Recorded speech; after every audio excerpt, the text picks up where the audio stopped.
Ladies and gentlemen, friends, welcome to the 18th consecutive Sanctuary Wildlife Awards ceremony.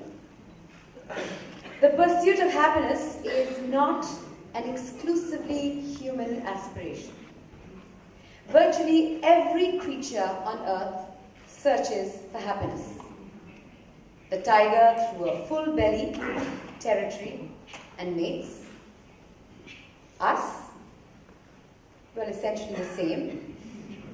But in search of happiness, the rat race has perhaps temporarily skewed our GPS.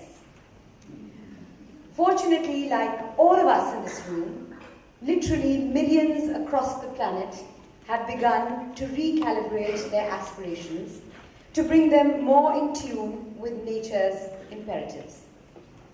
We are undoubtedly passing through the most interesting time in human history.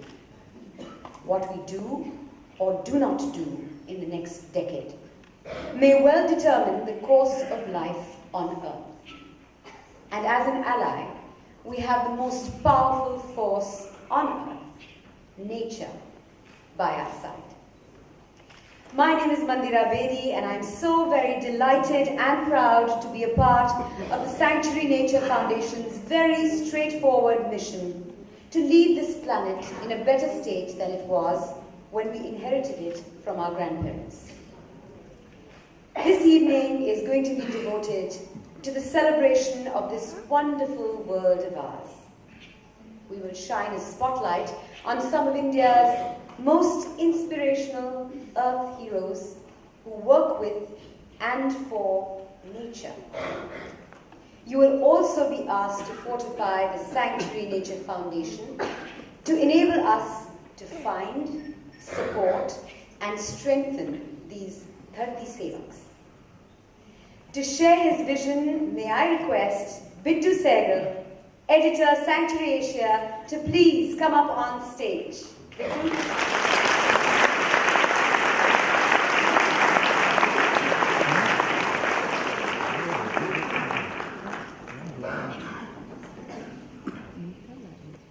Thank you, Mandira, and thank you all for showcasing your love and caring for wild nature by being here with us. We have a collective job to do. Sanctuary has actually been driven by a magnificent obsession for almost 4 decades. Simple. All we want is to demonstrate to adults and to children our love for India by returning health to our country and planet. In truth, environmental protection is patriotism in action, but not the brand of patriotism that leads us to kill the other.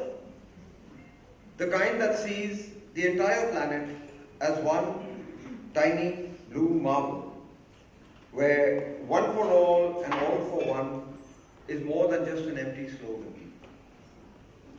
But we need to take a humility pill to remember that essentially we just bumped up monkeys, and that the fate of the planet is nevertheless in our hands. I fell in love with wild nature and its magnificent forms because back in the 1970s, even as our nation was transiting from colonization to a functional democracy, we had visionaries who wanted the next generation of Indians, that's us, to love and respect nature as our ancestors taught us, not plunder it the way the colonizers did and do. What exciting days those were. How utterly stunning our country, with its Himalayan snows, fertile valleys, rich forests, and spectacular life forms. How full of hope, adventure, and positive energy our free people were, and how still abundant our natural resources. I recall the days when Project Tiger was launched. The strategy was simple: save diverse ecosystems with the myriad life forms that were created and still maintain this Jannat, and everything else will just follow. The tigers will come back to life. The Wildlife Protection Act, Valu, that was when it was declared around 1972. Large parcels of land were set aside when no hunting was allowed. That was remarkable. All said and done. Dilemmas, you're here somewhere, you know what that meant. No hunting, no timber felling was permitted. A dream team counted amongst the then young Belinda Wright, Ulas Karan, Valmik Thapar, so many people, more than I can name right now. They took charge from the stalwarts of yesteryear. And something worked. Something really worked. The world had said, nothing will work, you Indian guys, you can't do anything, we'll teach you. It didn't happen that way. Tigers came back and Project Tiger became known as the world's most successful conservation project. And the advice was simple.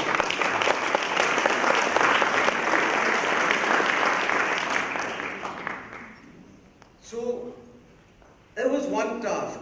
While all the miracles unfolded, there was one task we failed to accomplish. Returning health to the land did not actually improve the lives of those living right next to the tiger. We were not able to solve the conundrum of human-animal conflict or guarantee them dignified livelihoods. But this evening, some solutions to these problems, we hope, will emerge. They are being implemented. And two very, very dear friends of mine, Hemendra Kothari, chairman of the DSP Group and the Wildlife Conservation Trust, and Paul Abraham, the guilty man who was responsible for us starting off our awards. You remember, Ranjit is here somewhere, he triggered it, you made it happen.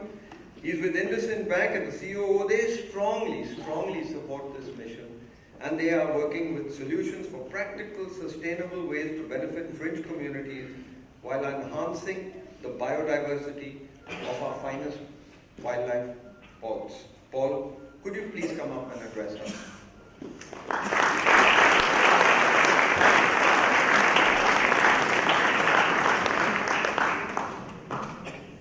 Good evening, folks. For me, this is a proud moment. The inaugural year when IndusInd is supporting and associating itself with the Century Awards function. But at a very personal level, this has been a remarkable 18-year-old association. We started way back when I was wearing a different corporate hat.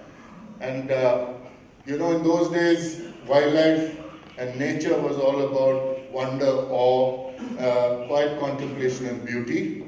That narrative has since changed to grander ecology, economy, climate change, natural infrastructure, etc., etc. And I always look forward to come here to return to that earlier narrative when I see these earth heroes.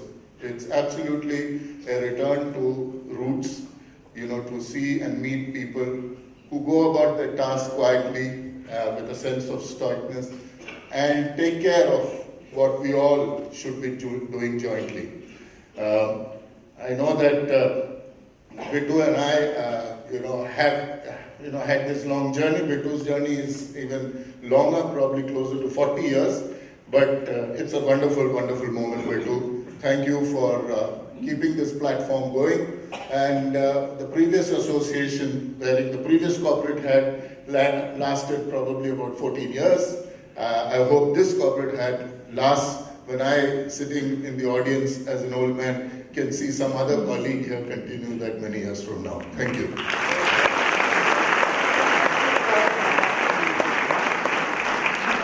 Thank you so much, Paul. Hemendra, you've been our foundation for so long. Please come up and tell us why you love us so much.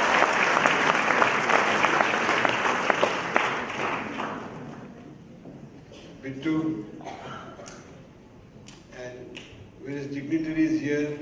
We have Praveen Pradeshi, I can see Deepak Parekh here, to Ram Durai, to Ulvi, to various other people are, if I'm missing out many of course. And ladies and gentlemen, it's once again a privilege to co-sponsors, this time with Indus Bank. Deutsche Bank also did a lot of co-sponsoring with us before. So I must thank them also here. The couple of things I want to tell you. When I started this, with maybe 16 years back now, and when I went to where Paul was there in that organization, Amro Bank, ABN Amro, and I said, Bittu, I would like to meet you. We went to a place called Tadaba today, which is known to maybe the whole Asia it is known what Tadoba is today. Believe me, there are hardly about 10 tourists or 20 tourists we could see. We were in the center of the forest where they were allowing that time to stay, and we had to ask in advance the permission, the government guest house. Why I am saying this? That today Tadoba has become the center of the, I would say, attraction for various tourists who want to see the tiger. I must say thanks to Maharashtra government, and Praveen is here, single-handedly one of that I could say did that. So I am very happy. But the problem is with popularity, you are finding problems for a tourist to actually go and stay. Lodges don't get the cars services properly to go there inside. The government has kept a place for say only 20% of the area you can go in fact and tour in fact. So I think these are the kind of things which is really irritate the forest lovers and wildlife lovers. And you know how important the forest is and all that. I don't want to go, we will be talking about that. Once again, let me thank you. I wanted to bring particularly the irritations of the tourists particularly who are coming and how much job creation they are doing near the villages. Not only that, people come sometimes from USA and other places to come to see the tiger. And they come for 2-3 days maybe, but they go and see the other places and that way they stay 15 days and amount of shopping they do maybe other places. These are the kind of economy angle also over here. Could you just, I hope, people like Bittu, you should try to promote this aspect, that how we can change the way the government is thinking, and we should try to help the nature lover, which I became when I started this whole thing. Thank you very much.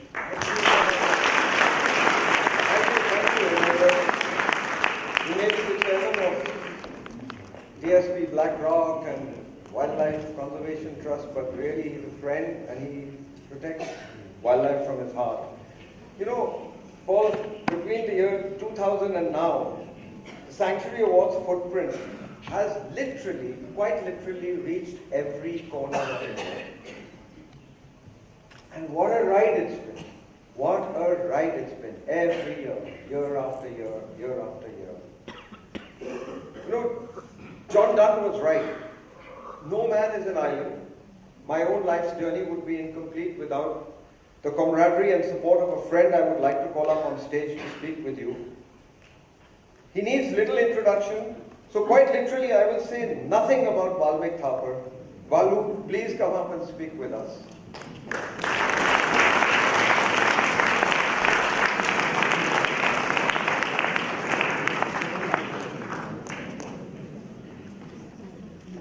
Ladies and gentlemen, I'm going to tell you a little story. Something happens sometimes accidentally. You meet someone in the middle of nowhere, things change, and it's about change. About 3 years ago, and it's a little bit about Rajasthan and Maharashtra, our Chief Minister of Rajasthan, Srimati Vasundhara Raje, she's very keen on wildlife. So she reconstituted a state board of wildlife and said, we have to get going, we have to create innovative models, we have to change course, we have to do all the things that Bittu and I have dreamt of doing for ages, but nothing happened. You know, in India we have a tendency, the plane's engines are running and we are ready to go, but no takeoff. So what happened accidentally was I was in Pench, in the forest Pench, and I banged into Praveen Pardesi, believe it or not. 24 hours of talk, non-stop talk about how Maharashtra had made corridors, how it had dealt with village relocation, how it had created alternative energy, how it's dealing with tourism. And he talked and talked and talked. I got back to Delhi, and sometimes when you talk to people, your mind goes on ticking for a few days later. So I was in Jaipur after a few days. I met the Chief Minister of Rajasthan. I said, I want to get Praveen Pardesi down to Jaipur. And she said, what? I said, yeah, I want him to come down and address you and the top bureaucrats of the state about what Maharashtra has managed to do. And somehow in the maze of this horrific bureaucracy this country has, including the forest bureaucracy, we managed it. Praveen Pardesi, after a missed flight on a particular day, and he's very good at missing flights sometimes, he arrived a few hours later the Chief Minister had kept a time clear, and we started a kind of think tank meeting with him, the entire top bureaucracy of the Rajasthan state and the Chief Minister. After the first hour, the Chief Minister cancelled all her other meetings. For 3 hours, every detail of what Maharashtra had done and what Rajasthan could do was discussed. In the most amazing way, and at 10 o'clock, I think, Praveen, correct me if I'm wrong, we actually hopped out of the Chief Minister's room and he said, I want to go to Ranthambore. And we drove to Ranthambore, reaching it at midnight because the next morning he wanted to go for a drive. The impact was that the plane took off. There was no question now of stopping it because the Chief Minister said, well, if this is possible, what are we doing? So we managed in a way in the last 3 years in Rajasthan, whether it was how you cleared thousands of tons of African catfish which were brought into Bharatpur to save Bharatpur, and it was done phenomenally, or you try and work on Tal Shapar, smaller areas, Jodhpur, which a lot of bird watchers will know, where we have thousands of vultures, or create a better breeding atmosphere for the great Indian bustard, and now there's going to be a breeding center.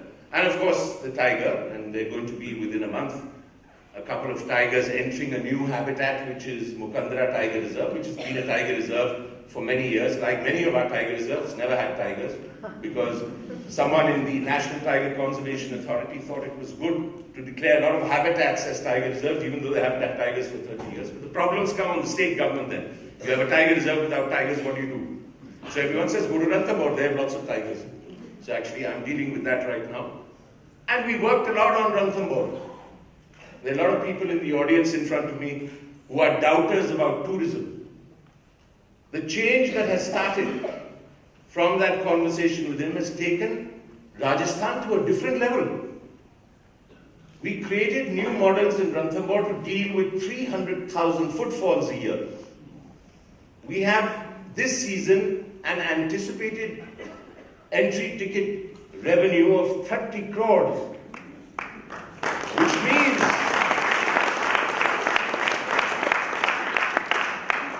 which means that we can give for the first time poorer parks that don't get that revenue money. So a small place called Kera Devi Sanctuary, which has 150 wolves and is very degraded, no visitors go there, is for the first time getting an infrastructural development that is taking place. We followed what Praveen suggested. We relocated several villages.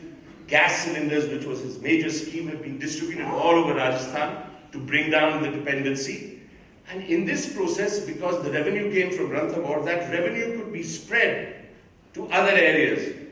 And that's been done. As you all know, the Serengeti exists only because of tourism. The greater Serengeti landscape wouldn't exist without tourism, and it's the money that the Serengeti get that can go to smaller areas in Tanzania for their upkeep, because they don't run at that kind of profit. And we managed Ranthambore. Right now, Ranthambore is managed in a way where there's a huge demand on it, but at different levels we have opened for the visitor a way in which he can get jeeps. We had a great additional chief secretary in Rajasthan who had a lot of fiscal wisdom, so you can go there and get a Tatkal jeep, like a Tatkal railway ticket, at a much higher price. But we managed this at various levels, including a lot of student discount tickets if you're a student. So collectively, there was a way in which all this could start to happen. And I want to tell you something really interesting. Savai Madhopur district, when I went there 40 years ago, was a C-grade district with not one hotel room. Okay? It turns over for the district 300 crores a year, just for the district in terms of the tourism revenue. If this year we are going to have 30 crores in tourism revenue, last year it was 24 crores, it's historical. No other park in India reached that revenue target. With it, it's the highest ever tiger population that Ranthambore has ever known. Okay?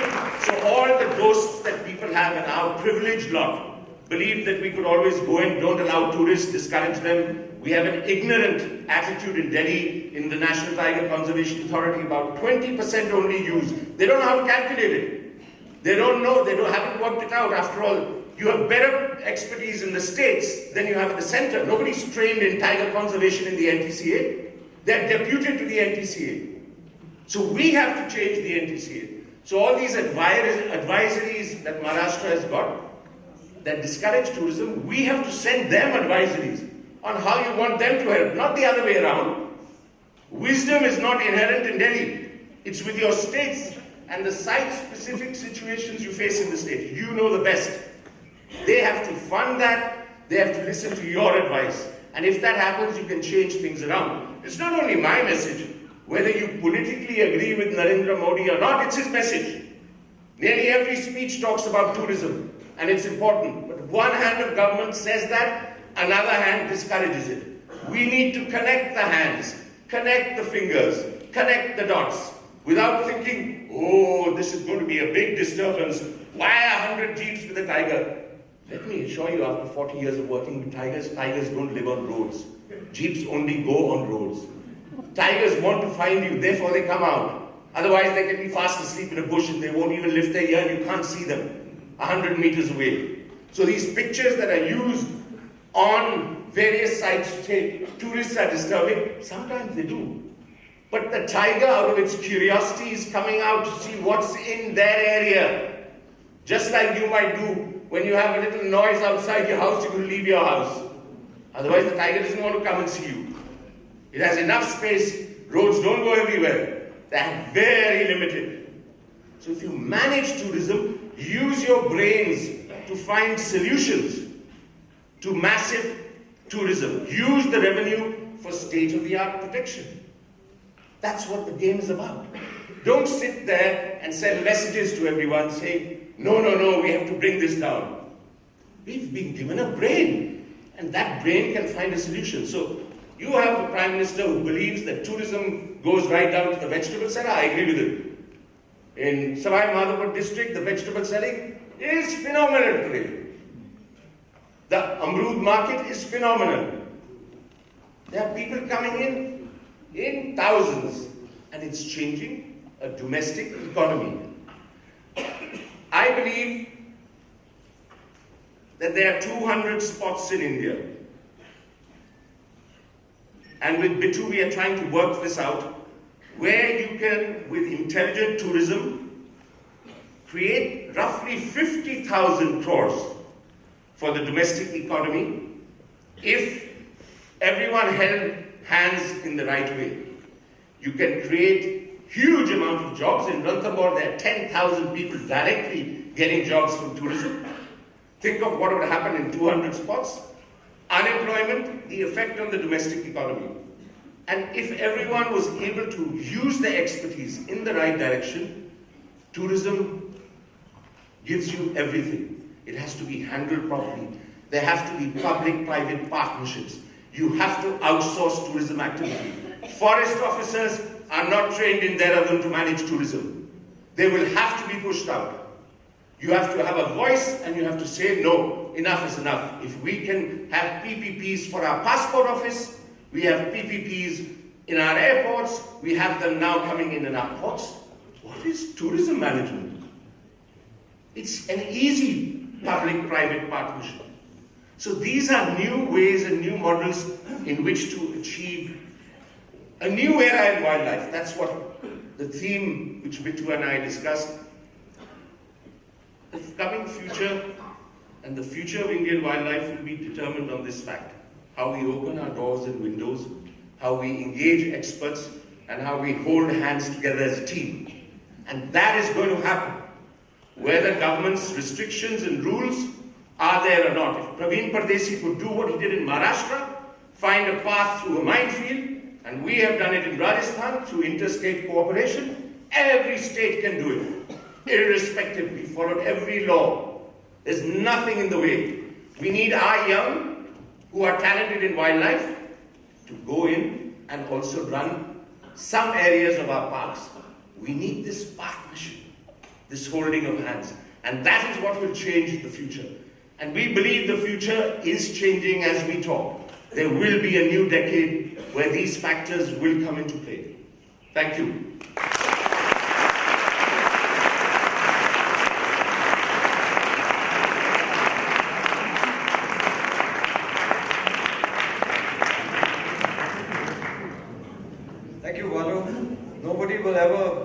accuse you of not saying it as it is, huh? Look, what Balmik was speaking about was tourism revenues, true.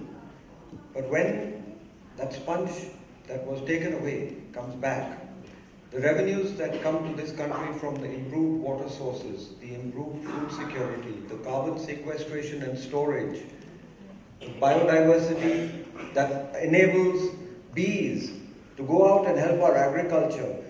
The economists haven't figured out how to use a calculator to put a value on that, but I can assure you that if what he's talking about now happens, and we will explain it as we go along, it can change the face of a subcontinent that once told the world how to live, and we should be telling them again how to live. Happiness is the quest, but not at the destruction of nature, and we want our communities to be well, very, very well, but the byproduct of their livelihood should be the enhancement of biodiversity and not the destruction of it. So let me share, good people. Thank you so much, Valu, for that.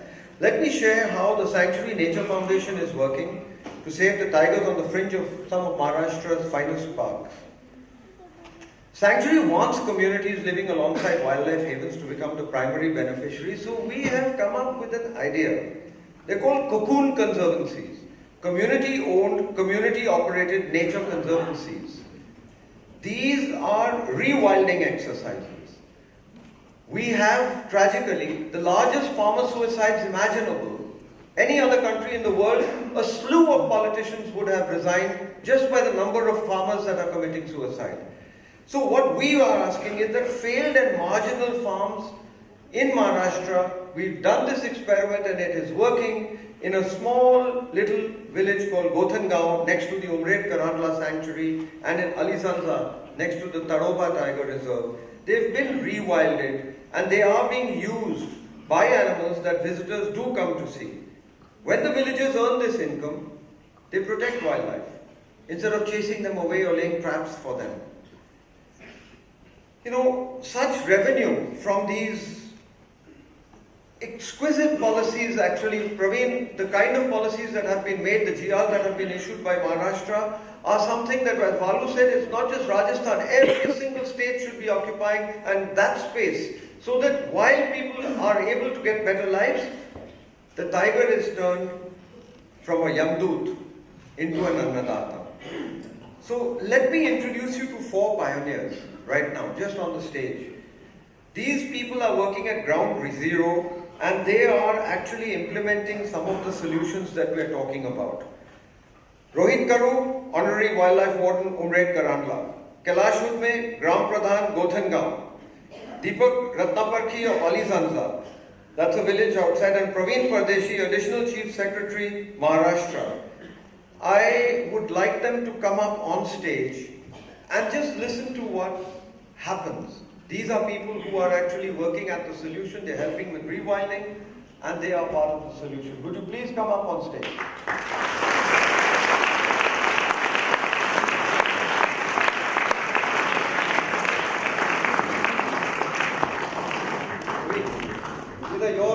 These are your people, Praveen. I'll just say this much. This boy was picked up by a tiger, not very long ago. And the first thing he shouted out was, it wasn't the tiger's fault. And his people came down and he went away, and now his village is actually protecting tigers thanks to Praveen and what Praveen has done for that village. This guy,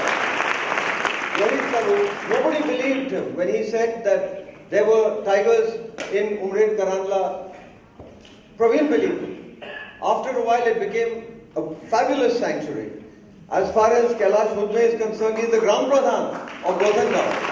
What a partnership! You've got government, you've got villagers, you've got conservationists, and you've got a guy over there who's saying, I'll give my life for the tigers. So, Praveen, ask you first. What happened? How did you produce this magic? I think it's self-inspired. A lot of it is self-inspiration. I mean, Karu has been working out there and he really got this group together. But you know, I must just go back to what Valu was saying.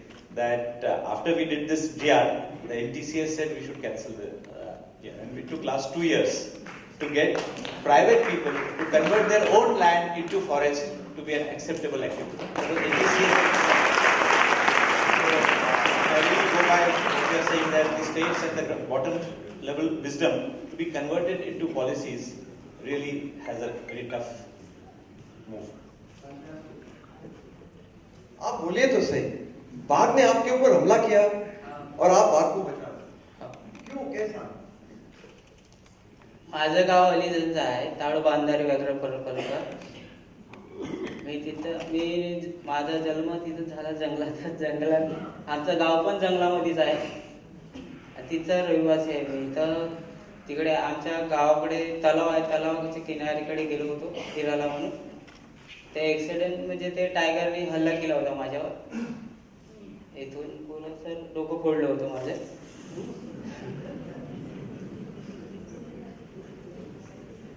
तर तो accident आहे. वाघ वाचवायचा प्रयत्न करीन आणि करत राहील.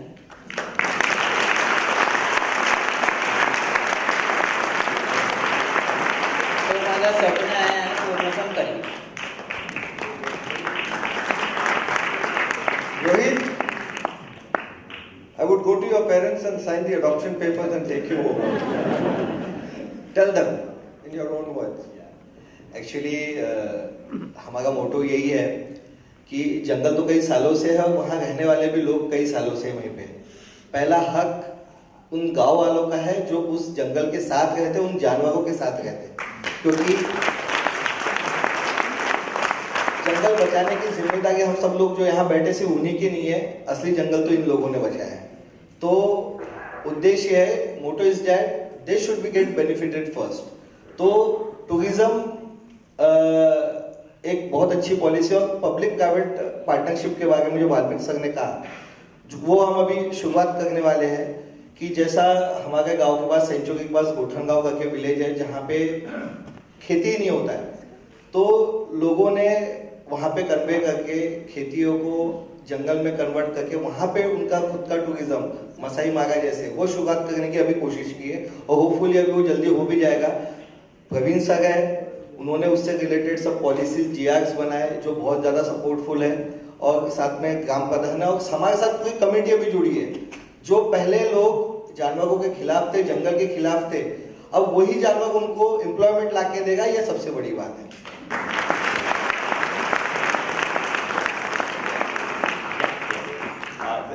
There's one very big magic happening out here, which I don't think that's, I mean, all of you get it. You know, when you go to Tadoba National Park or Corbett, you see wildlife in a very protected environment. What Bittu is talking about, what he's talking about in Alizanza, it's not a wildlife sanctuary. It's a forest land, completely unprotected outside.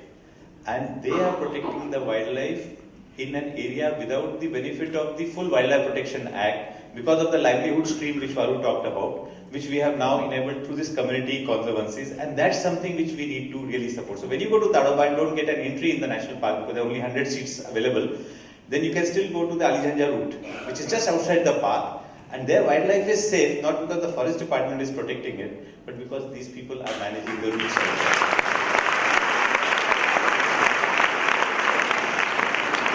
Kailash Mumbai, I can't tell you what kind of a guy this is, you know. When they shifted from farming to forests in his place, they had a tiger pola instead of a bell pola. I think you catered for 2,000 people. How many people came eventually? 10,000 people turned up from everywhere saying, "हम भी ऐसा करेंगे." लेकिन कैलाश भाई आप खुद ही बताएं. नमस्कार. हमारे यहाँ जंगल तो है, खेती भी थी, अभी कुछ वजह से डैम में चली गई है, तो लोगों के पास में अभी खेती बची नहीं है और बैल तो है ही नहीं. तो हमने सोचा, हमारे मित्र रोहित जी ने बोला कि अभी अपने पास तो बैल नहीं है, तो अब क्या करें, किसकी पूजा करें. अभी हमारे पास में जंगल है, टाइगर है, सब चीजें हैं, हम उसको तो प्रोटेक्ट करते ही है. तो ऐसे एक कंसेप्ट बनाया हमने कि हम अभी से ही टाइगर की पूजा शुरू करवाते हैं, देखते हैं लोग कितने इसको रिस्पॉन्ड करते हैं. तो हमने 2015 में टाइगर पोला का आयोजन किया कोटनगांव में.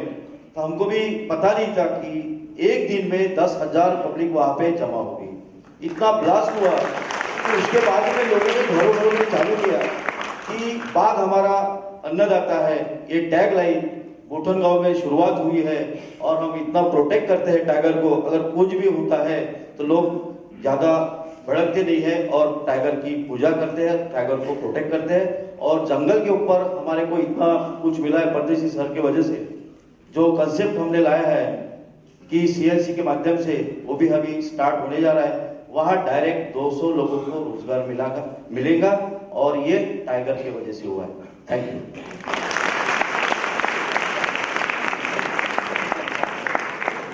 So Mandira's stage now. Thank you guys.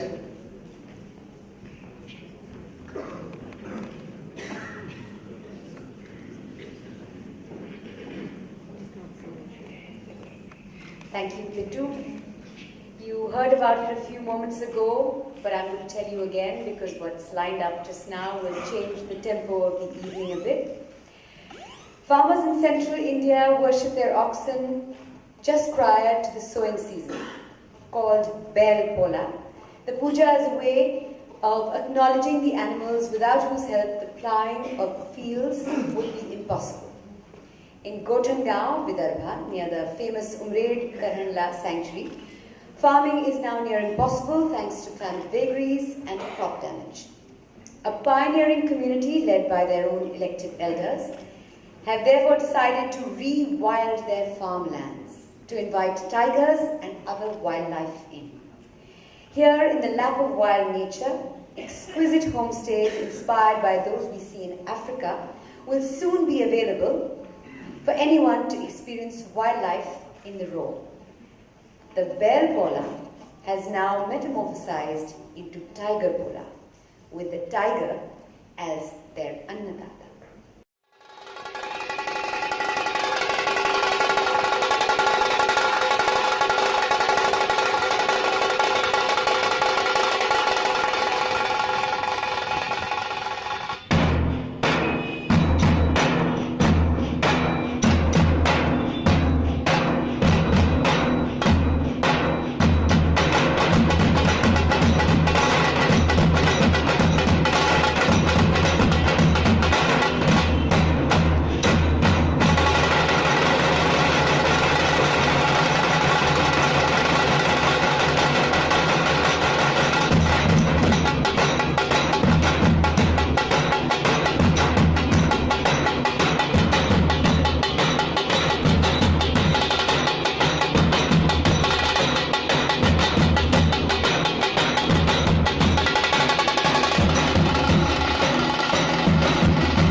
Swalu, we had it right 40 years ago when we spoke about India's ancient traditions coming to the rescue of wild nature. All those tiger temples, your house has got all those beautiful things in there. They existed long before the Mughals and the British invaded India.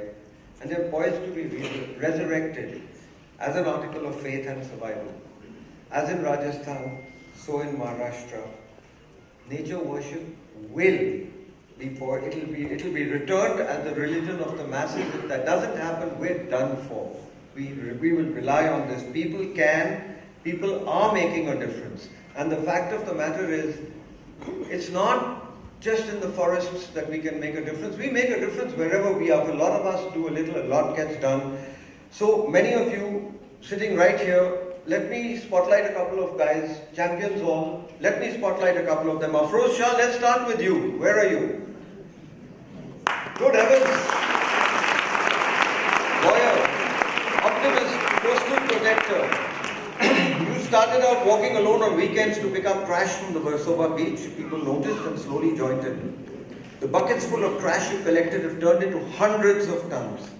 Lakhs are now part of your mission, in India and overseas. You were threatened. You were heckled.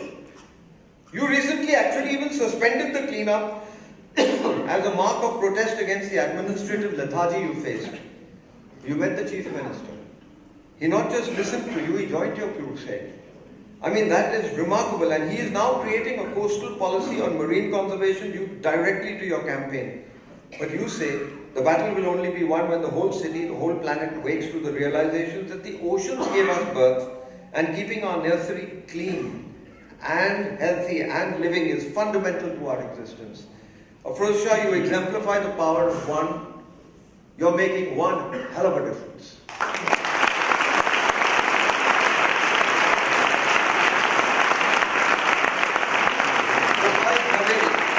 Please stand. There you are, Gopal.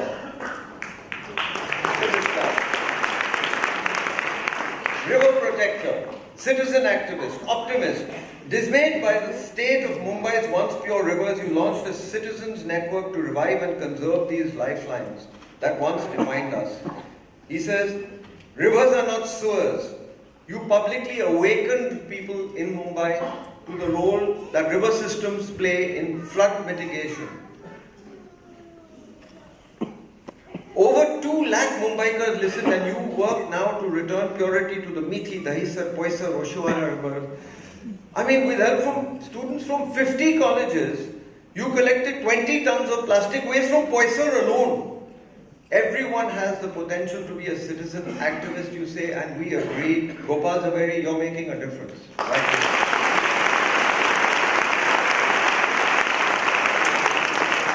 Pradeep Patte, kayak instructor. Abhishek Jamalabad, marine researcher.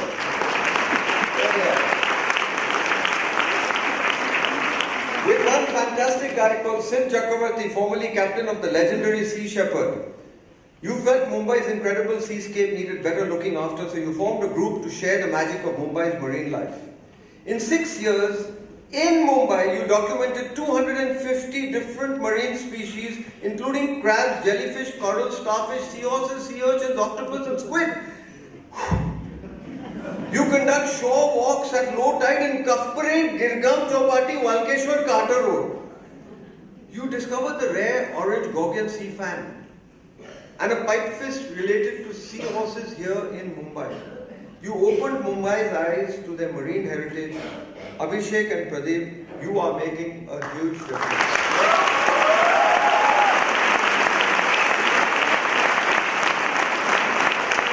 Meera Shah, please stand.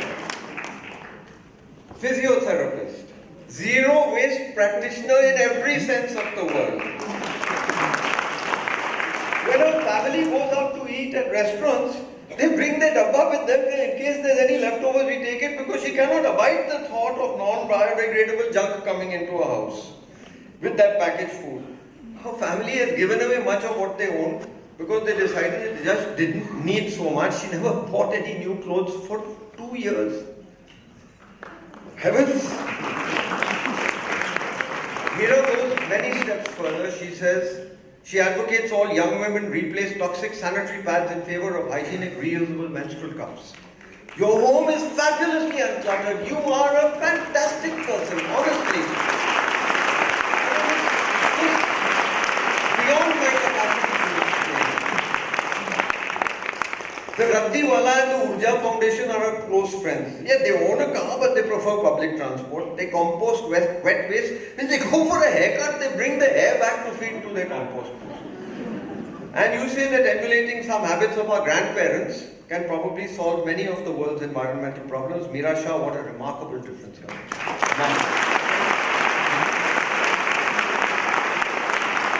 Jasubhai Shah, I don't know where you are, but wherever you are, Jasubhai, your protective gaze still envelops us. You founded Shah and Sangvi Solicitors. You were a globe-trotter, photographer. When my wife Madhu and I arrived in Mumbai as newlyweds with stars in our eyes, you instantly became our sword and our shield, protecting us from all who might harm us, including ourselves.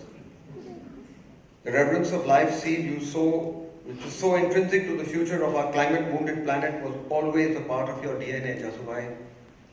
You were the force behind the Mumbai Vegetarian Society and the International Vegetarian Society long before vegetarianism became a life and death issue, which doctors now tell us it is.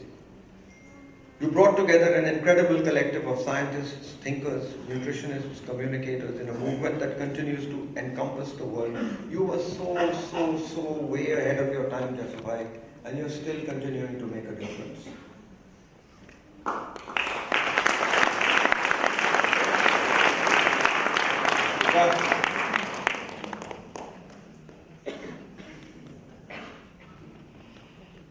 Vikas Mahan, stand.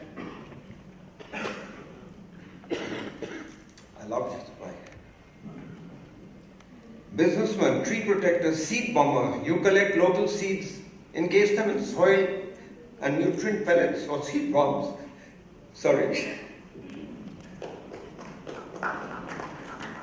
Listen.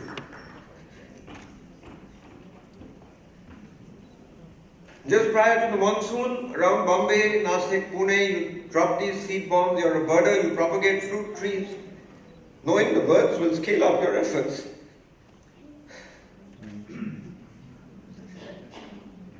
Paresh, your father, if it weren't for him, I wouldn't be here today. Sorry about that, guys.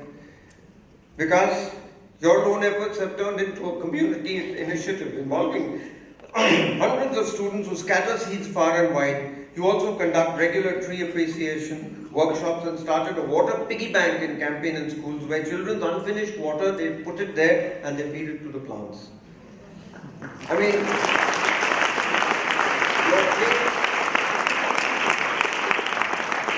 your faith in nature and in children is inspiration because you're making one great hell of a difference.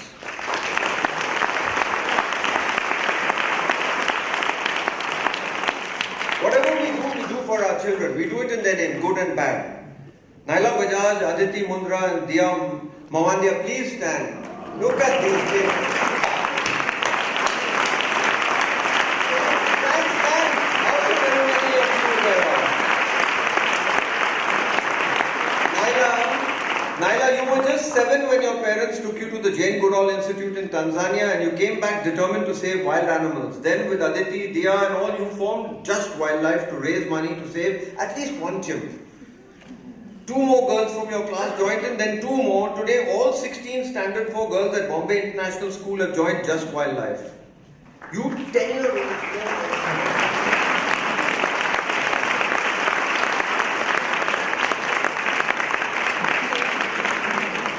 10-year-olds have found creative ways to raise money for wildlife. You sell Nimbu Pani, handmade bookmarks, greeting cards, stickers. You also run craft stall at children's birthday parties. Remember, you can call them, huh? Now, these 10-year-olds, they want to help the Sanctuary Nature Foundation, so they're collecting a little money to give to us. I promise you, every last little bit of money you give us, or big money you give us, it will be used to protect your life, your world, your life.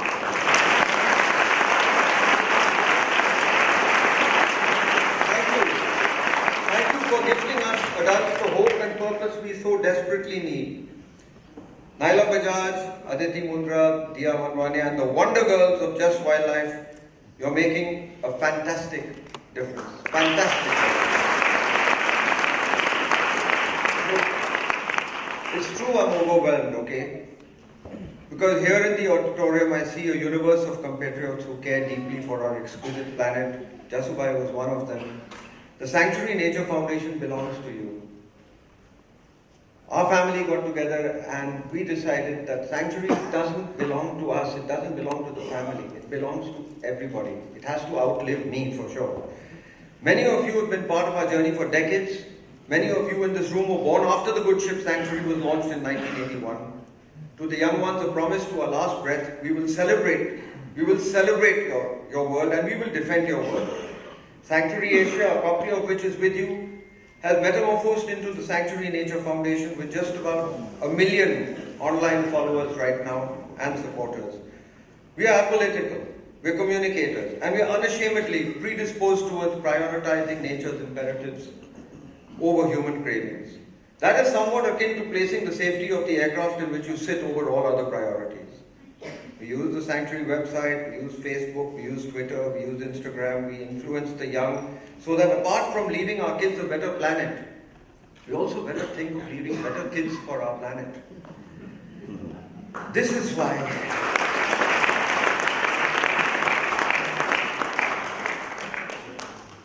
why we launched Sanctuary's Kids for Tigers.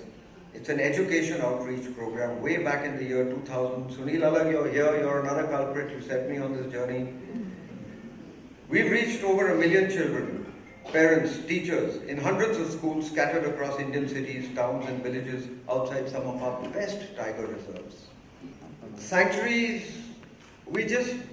what we want to be is a conflict resolution exercise.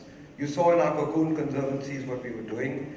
But this ties in very neatly with the global campaign that we are working on with the Wild Foundation and the support of that iconic biologist E.O. Wilson. It says nature needs half. Like your liver, you can abuse it to a point, but not beyond the point. If the tipping point reaches, it just backs up. So we're doing nature needs half. We're asking for various ways to do this. Valu has outlined some. The government of Maharashtra is really helping us. Kailash Hudme was here, Rohit Karu is here, and like this there are people around. We just need to make sure that this is part of national development. So there's another program that we run called Mud on Boots. It's a small program. Amit, you've supported this, Himendra, you've supported this, Urvi, you've supported this, Dia Mirza has supported this. It's a simple program. All we want to do is we say the power of one, like Afroz. There are small people working in different parts of this country and we wanted to support them in a small way so their families don't say go and become a telephone operator, go and become this, go and do something. And these guys are saving all manner of things. Great Indian bustards outside the Desert National Park. We've got somebody sitting in way out in the northeast. We've got other people. It's quite remarkable. And Rajiv Samant is a new entrant. We're going to be using him with his wines and things like this. We're going to make sure that as we have a glass of wine, we actually get to save a tiger as well. Anyway, the point is that these critical and often forgotten spaces and species need protecting. And by the way, did I ever mention that 38 years we never accepted any donations? Hemendra Bhai sort of sat me down once and yelled at me, so did Rajit Barthakur, so did Sunil Alag, so did a whole lot of people, and said that, look, don't be stupid. What you're doing, I mean, Madhu, me, Tara, Mia, we just, you're not rich guys, but we're okay, so we just pumped our money into this, but it's time now for us to say, okay, look, let's accept we're out of our depth here, we actually need help. So, as I look around the room, I see so many people, as I said, who've already strengthened our sanctuary for a long time. Remember all those ads that you put, Urvi, all those ads that you put, it just kept the magazine going. Subscriptions going out to HR, subscriptions going. We just want to spread the message. We use coffee table books, we personal gifts, we have. It's a lot of things. It's like this basically, quite basically, Sanctuary works at the tri-junction of biodiversity, economics and climate change. We are a Section 8 not-for-profit and we are now looking to scale up. And we can't do that without broader shoulders. which is why in the bags that you have, we've included a pledge card in those lovely cotton bags. Please take a moment, fill them up, use the pen which is in your bag. We'll get in touch with you at the email ID or phone number that you give us. And it doesn't matter which box you tick. While you're filling out these cards, can we have the house lights? While you're filling out your pledge cards, let me tell you about Dilip, Reena and Harin and the young cutout boys. Are you both here? Yeah, they are. Great. You know what they've done when they heard what we were going to do? They run Infinity Resorts and the Corbett Foundation, and they said that, all right, look, what we'll do is what we can do. So they've given away, they're donating 5 3-night wildlife holidays in any one of their fantastic Infinity Resorts in Bandhavgarh, Corbett, Kana, Kaziranga, or even the Run of Kutch. What we're going to do at Sanctuary, Indru, am I right? We're going to be having a lucky draw. We'll put it on Facebook Live, and whoever fills those cards up, you might just get yourselves a little holiday over there and become even more wedded to us. A lucky draw that we organize, the cards you can drop into glass bowls that our Sanctuary volunteers will be waiting to collect as you leave the hall. And that's the story. Thank you very much. Thank you.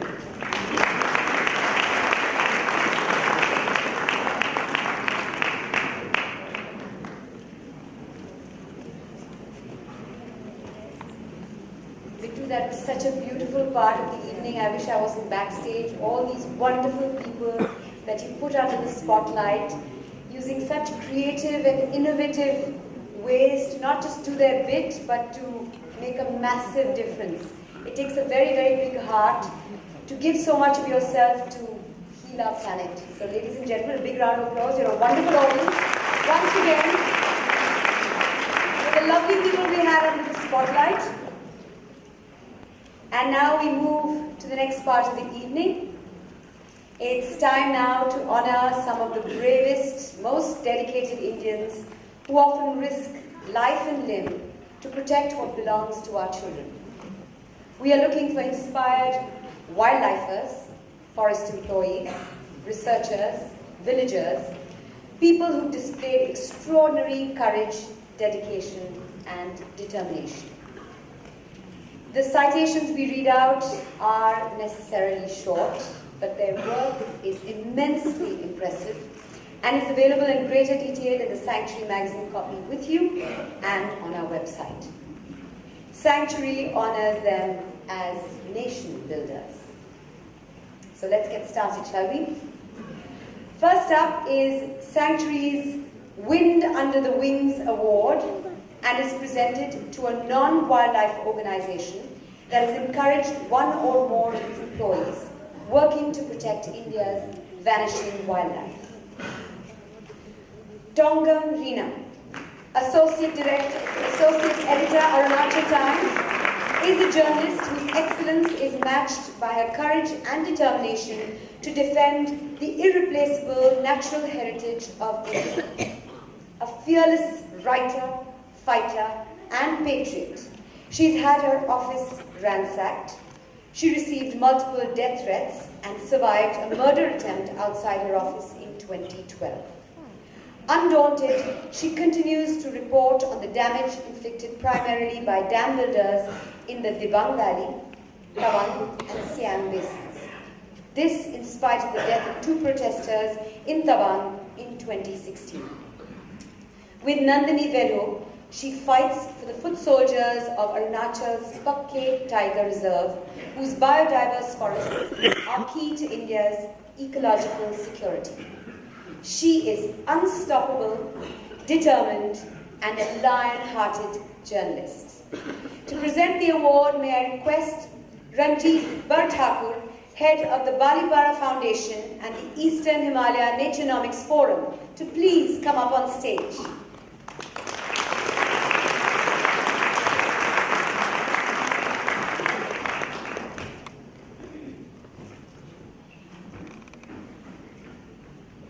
Ladies and gentlemen, the Wind Under the Wings Award goes to Tongam Reena and the Arunachal Times.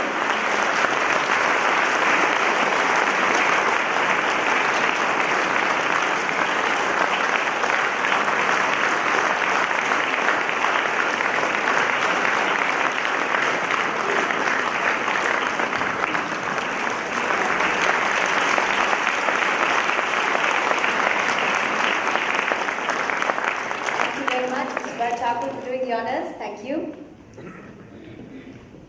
Requesting Tangamrina to say a few words. Wow, amazing. It feels nice to be here. And so happy to see so many people who really care about our nature.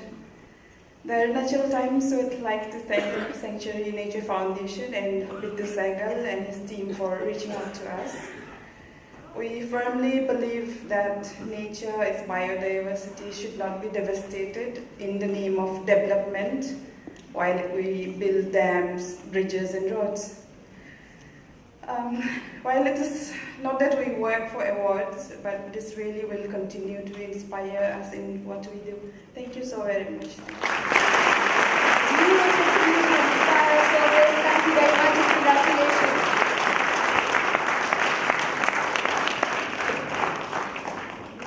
Sanctuary also went out in search of a green teacher in urban or rural India with leadership qualities and a missionary zeal. We found one. K.S. Smitha is a spirited educator, environmentalist, and inspirational activist. Teaching at the M.P. Birla Foundation Higher Secondary School, her passion for the wild coalesced with her love for teaching.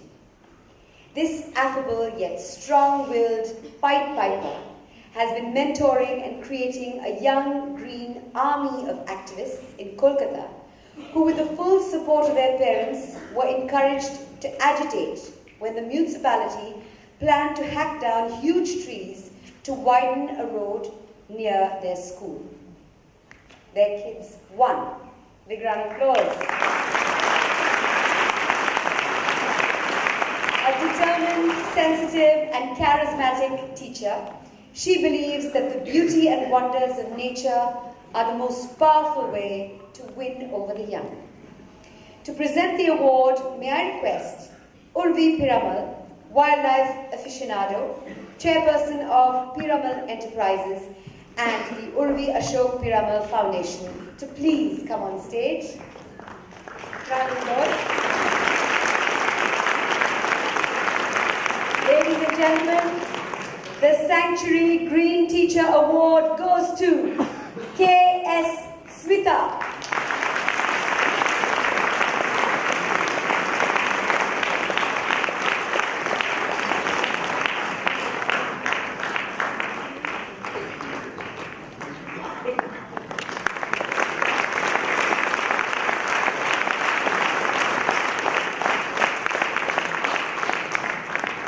Thank you very much, Mrs. Piramal. Thank you. A few words. I'm a teacher. I talk, I guess. So excuse me for today. I thank God. Absolutely honored and humbled. It began in 2000 when I joined MP Birla Foundation Higher Secondary School. The nature lover and teacher in me got together, and I felt the need to make more environmentally conscious, caring, and responsible humans out of my students. Bidu sir, you have always been the guiding light. Thank you so much. Some more people to thank. Do bear with me. My father, Papa, learned it all from you, wherever you are. I hope I have done you proud today. I thank my principal, Mr. Herbert George, for his constant guidance and support. I thank our Honorary Secretary, Shri S.K. Daga, our Vice Principal, Mrs. Purnima Chatterjee, General Manager, S.K. Singh, for the constant help. Mrs. Shravani Roychuri, the Assistant Vice Principal, for being the wind beneath my wings. She gives me all the freedom to go ahead with my projects. My students, my soldiers, my support system. This is all for you and because of you. Love you all. Next, I have to thank this awesome tiger-centric couple from Kolkata. Most of you know them here, Joydeep and Shuchandra Mundu, who inspire by the wonderful work they do day in and day out for tiger conservation. Their organization, SHARE, the Society of Heritage and Ecological Research, of whom I am a member, God bless, has enabled me to work with the people and children closely of the Sundarbans and raise awareness about tiger conservation and the importance of our mangroves and bridge the gap between our city children and them. I also thank my mother, who is currently battling cancer. It was a tough decision to leave her in Kerala. She has taught me to be resilient and to never give up.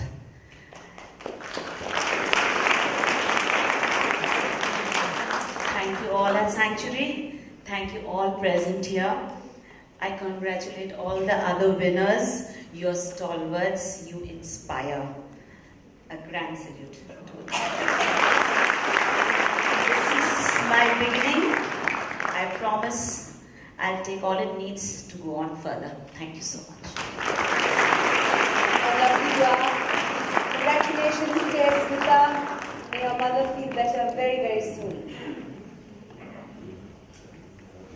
Ladies and gentlemen, we now move to the Sanctuary Wildlife Service Awards for 2017. Ramesh Pratap Singh has dedicated his life to the Indian Forestry Service. Over 30 years, he's been through every tangent of wildlife conservation imaginable. He worked with local communities and enabled families from 37 villages to move away from tiger habitats in the Satpura Tiger Reserve to safer locations. He was involved in the first successful translocation of the highly endangered Barasinga from Kanha to Bori in the Satpura Tiger Reserve. As the additional PCCF of Wildlife and head of the State Tiger Strike Force, he played an exemplary role in wildlife crime control across Madhya Pradesh and was responsible for the arrest of an astounding 200 wildlife criminals.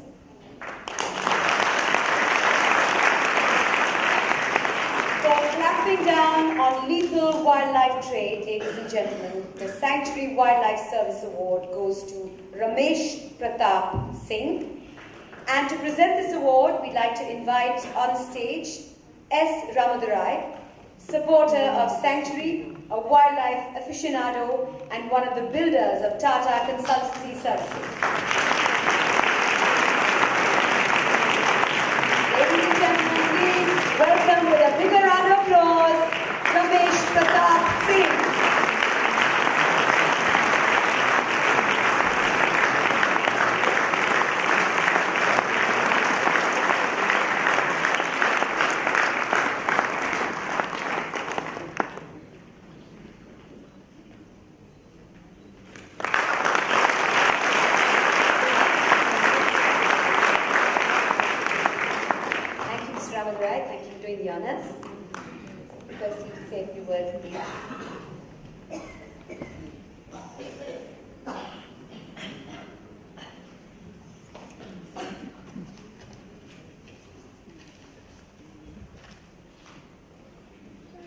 सबसे पहले मैं century Asia, उसके परिवार और उसके सहयोगियों को धन्यवाद देता हूं कि उन्होंने हमारे रिलोकेशन को मान्यता दी, उसको आदर दिया।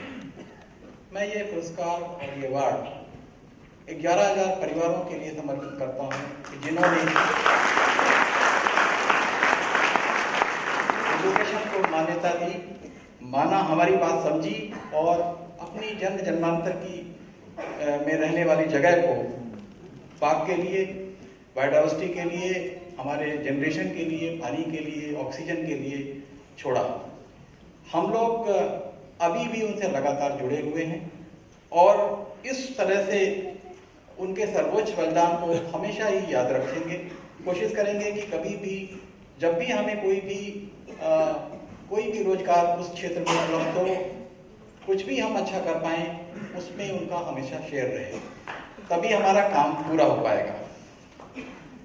मैं विशेष तौर से इस अवार्ड के कारण इतना मुझे बल मिला है मुझे अपने काम का कि अभी तक हम लोग रिलोकेशन जारी रखे हुए हैं और मैं अब पूरे प्रदेश में रिलोकेशन का काम देख रहा था और हम लोगों ने संजय टाइगर रिजर्व से, नौरादेही सेंचुरी से भी गाँवों को निकालना शुरू किया है। अब वहाँ पे बाघ रहने लगे हैं, बायोडाइवर्सिटी बढ़ी है और यहाँ तक कि यूरेशियन ऑर्डर भी हमें दिखाई देने लगा है।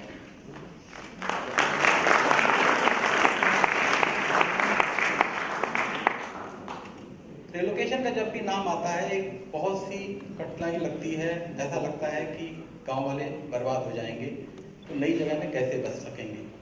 लेकिन हमारी सरकार ने, गवर्नमेंट स्कीम्स ने, हम लोगों ने ईमानदारी से लागू करके ये साबित किया है कि रिलोकेशन एक अच्छा शब्द है और नई जगह में उनको हमेशा ही नई नई जानकारी मिलेगी, उनके बच्चे अच्छी तरह से पढ़ सकेंगे और उनका भविष्य बहुत अच्छा रहेगा और कल्याणकारी योजनाओं में हम उनकी भागीदारी सुनिश्चित कर सकेंगे। यह अवार्ड मेरे सभी सहयोगियों, यहाँ तक कि छोटे छोटे चौकीदार, गांव के लोग बाग, हमारे सीनियर अधिकारी, विशेष तौर से हमारे वरिष्ठ अधिकारी जितेंद्र अग्रवाल साहब और senior IAS officer, 3 chief secretary जिन्होंने हमें इस काम में पूरा सहयोग दिया, परशुराम साहब, NCPA साहब और अभी वर्तमान BP सिंह साहब। और सबसे बड़ी बात यह है कि रिलोकेशन में बहुत पैसे की जरूरत पड़ती है। ज़्यादातर रिलोकेशन 80% पैसा हमें स्टेट गवर्नमेंट से मिला। तो इसके लिए मैं हमारी स्टेट गवर्नमेंट को और शिवराज सिंह चौहान को बहुत बहुत धन्यवाद देता हूं कि उन्होंने हमें इस काम करने के लिए समय दिया, काम दिया और लगातार हमारा ध्यान रखा। मैं आप लोगों को ये बताना चाहता हूं कि रिलोकेशन से आदिवासियों का भला करने में हम लोग संकल्पित हैं और कभी भी उनका साथ नहीं छोड़ेंगे। और हमें आप लोगों का लगातार, खासतौर से NGO लोगों का बहुत सहयोग मिला, जिनके कारण मैं ये काम अभी भी कर रहा हूँ और करता रहूँगा। और आपके अवार्ड ने मुझे और काम करने की शक्ति दी है। इसके पीछे सबसे बड़ा मोटिवेशन गाँव वालों की भलाई भी है और बात भी है। बहुत बहुत धन्यवाद। Thank you.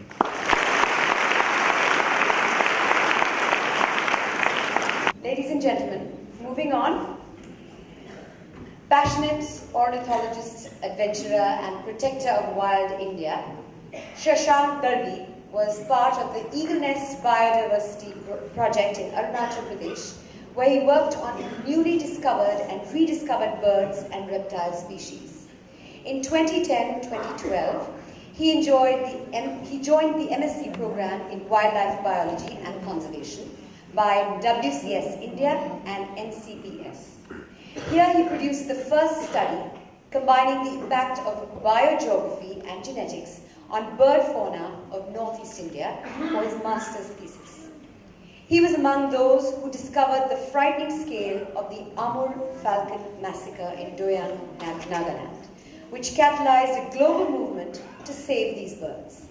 In 2015, what he calls his big year, he traveled to 20 Indian states, and a year later, he helped describe the Himalayan forest thrush, a bird new to science, which he christened Zuthera salimani, after Dr. Saliman. He is deeply committed to science and the conservation of wild nature. To present the award, may I request Shashank's gurus, Dr. Parvish Pandya and Dr. Anish Andheria, to please come up on stage.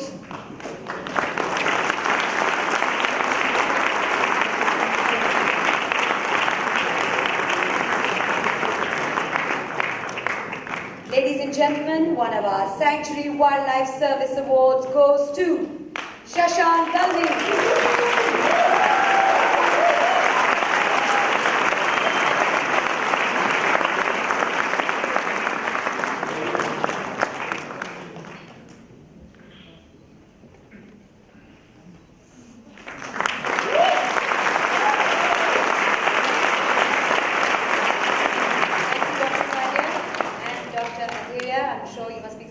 Proud. A few words. Hi. I have to start this thank you note by thanking the most integral part of my life. That is wildlife. It inspires me every day, and every conservation issue fires me up. My family, Ai, Maushi, Nachi, Mama, and Pratiksha, have been supporting about my passion from the very first day that I got interested in wildlife. My wife Vishnupriya, for being the perfect partner in crime and for spending all those amazing and exciting wildlife moments in the remotest parts of the country and putting up with me, even though I can be extreme all the times. In fact, most outdoors and indoors, she's more talented than me and on any given day. and she also got equally cool parents, just like my family. I also like to thank all my mentors, Pandazar, Dr. Karan, Kriti, Dr. Ajit, and so many of them. And they and my peers who taught me and accompanied me for every single moment in the wild and in the classroom as well. I would like to end this now by asking all of you to go out, explore, just enjoy wildlife, but also take some robust steps by doing your own bit for conservation. Thanks to an entire sanctuary team for this recognition. I'm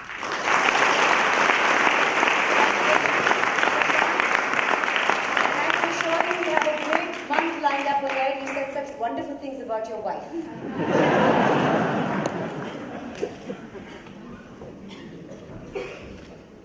Neha Sinha is strong, sensitive, opinionated, rational, and determined. Quitting her job as a journalist, she plunged into the world of conservation science, policy, law, and governance. Her deceptively soft voice shouts out strongly in favor of threatened species and ecosystems. Working with the Bombay Natural History Society on policy and advocacy, she recently helped frame amendments to the Wildlife Protection Act 1972, Wetland Rules of 2017, and the Camera Fund Act of 2016. She also helped draft the National Biodiversity Targets for the Government of India. She has worked on ground in Nagaland and Myanmar and trained hundreds of locals on the basics of biodiversity, policy, and the importance of advocacy. With her gentle fury and absolute persistence, she is a force to reckon with. To present this award, may I request Mr. Deepak Parekh, Chairman of HDFC and an ardent wildlife supporter, to please come on stage.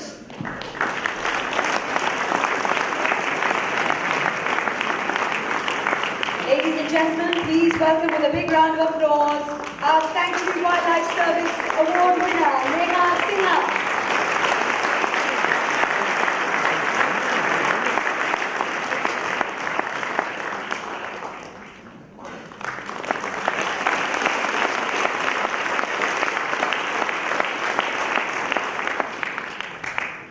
Thank you, Mr. Parekh.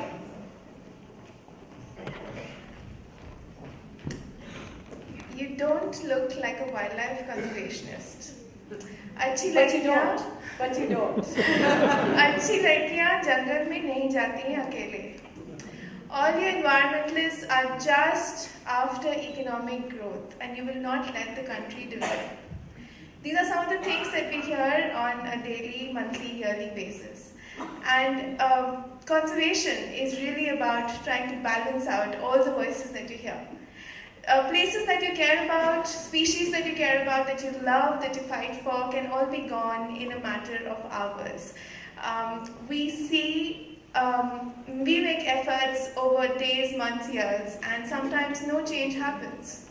But at the same time, we get to see the most amazing wildlife, the most amazing ecosystems somehow making it through in this world that we have created.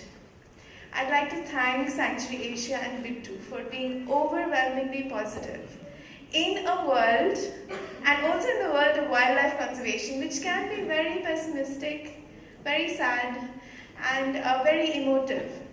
I'd like to thank BNHS for letting us think intuitively. I'd like to thank the person who nominated me for this award. I don't know who that is, so thank you. I'd like to thank my partner and my family.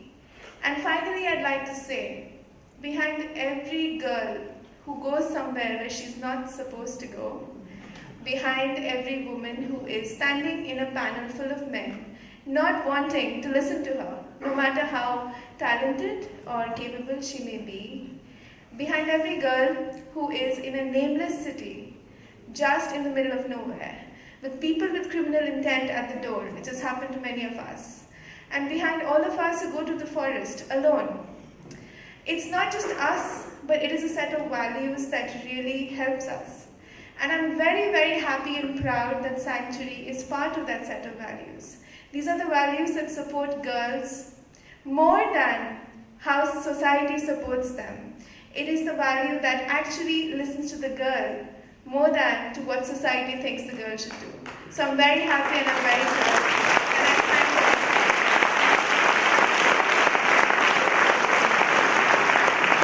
All of this is such a wonderful speaker as well. Congratulations. Not for nothing is Pandurang Thackeray called the Iron Man of the Maharashtra Forest Department. Posted at the Pinch Tiger Reserve as a range forest officer, he has risked his life consistently and has been responsible for the arrest of over a dozen hardcore tiger poachers.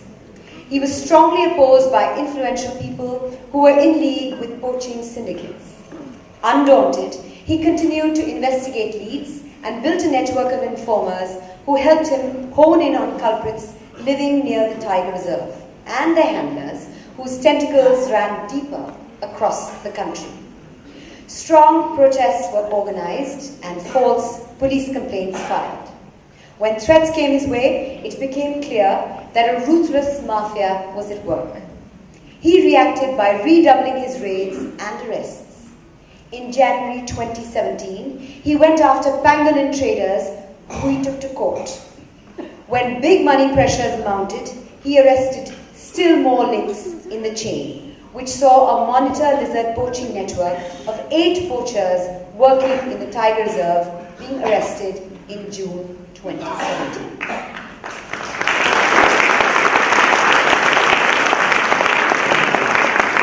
Karthik Shukla is a Nagpur-based lawyer. His knowledge and application of the provisions of the Wildlife Protection Act 1972 have won us incredible precedents. He is not just good at putting poachers and wildlife traders behind bars, he's good at keeping them there.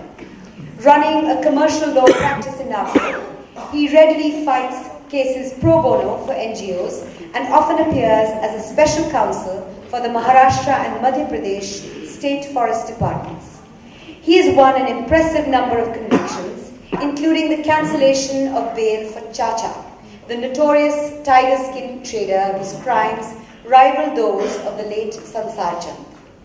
A man of integrity and intelligence, his grit and determination is taking down wildlife criminals one court case at a time.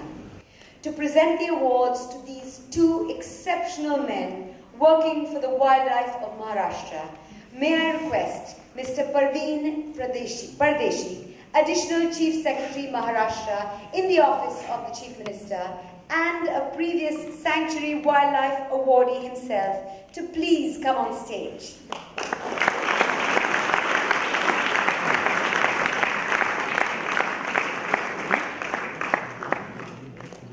Ladies and gentlemen, our Sanctuary Wildlife Service Award goes to Karthik Shukla, and a special Sanctuary Tiger Award goes out to Pandurang Thackeray.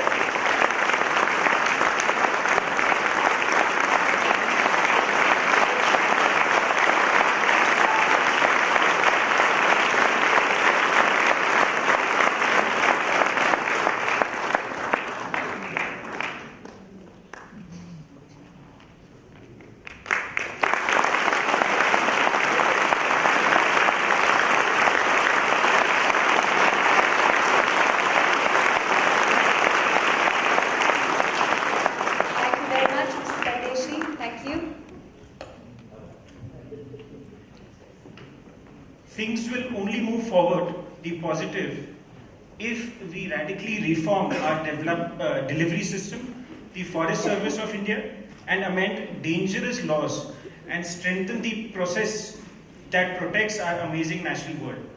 Without this, the tiger in India has no hope in hell. Lines by one of my favorite authors, and the gentleman sitting in the front row here, Mr. Balmik Thapar.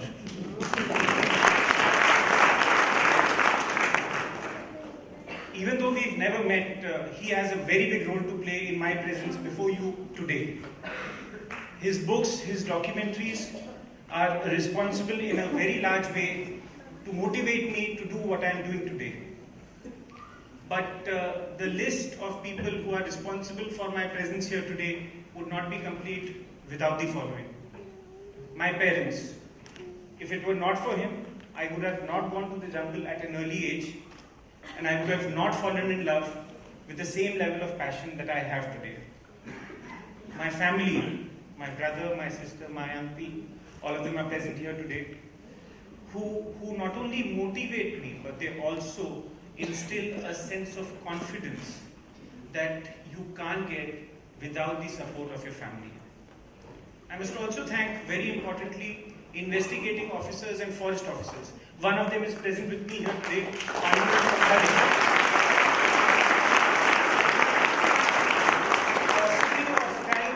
Restrict me to go into details regarding the great work that he has done. Suffice to say that his recognition today is reflective of that. Apart from him, there are many other unsung heroes, and it is in fact those who are on the field, those who do patrolling, that really protect the forest. My work is only incidental. So I must also thank every single person who is involved with prosecution of cases and with patrolling. I also must thank my juniors, and very specifically Rohan Joshi and Abhilash Shrivas. Rohan, in fact, does help me only with my commercial practice, but Abhilash is somebody who fell in love with the jungle the first time I took him there. I took him to Bandhavgarh, and he said, the first thing he said was that once we are back in the court, I want to start working with your wildlife cases. And he has this sense of passion about wildlife, which is very rare in lawyers today. I must also thank my father-in-law. I started practicing with him at a very early age. In fact, I was an intern only in my first year, and I think his contribution into shaping me what I am today is immense. Lastly, I must most importantly thank somebody who supported this, and somebody who believed in me when everyone else was saying that what you're doing is wrong. My wife.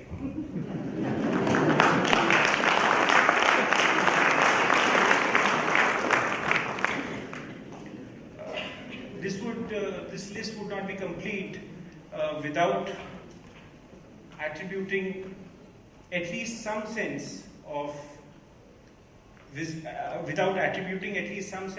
gratitude to the judiciary. Till 2014 December, there were absolutely no cases in the context of bail related to the Wildlife Protection Act. The judiciary stepped in and radically changed the way bail is granted. And I'm happy to tell you, in some of my matters, we've kept poachers behind bars for as long as 3 to 4 years.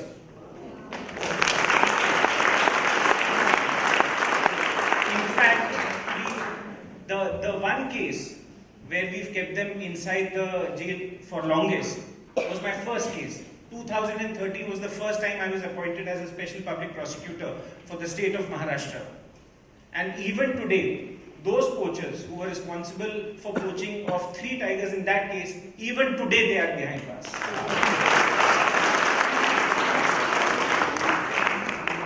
Lastly, someone who's been supporting me for a very long time, Mr. Bittu Sehgal is right there. He supports me in the background in ways that a lot of people can't understand. Whenever I'm at that age, when I lose hope, when I think that this case is not going to work, I call him. And we don't talk about law. He only does exceptional work of motivating me.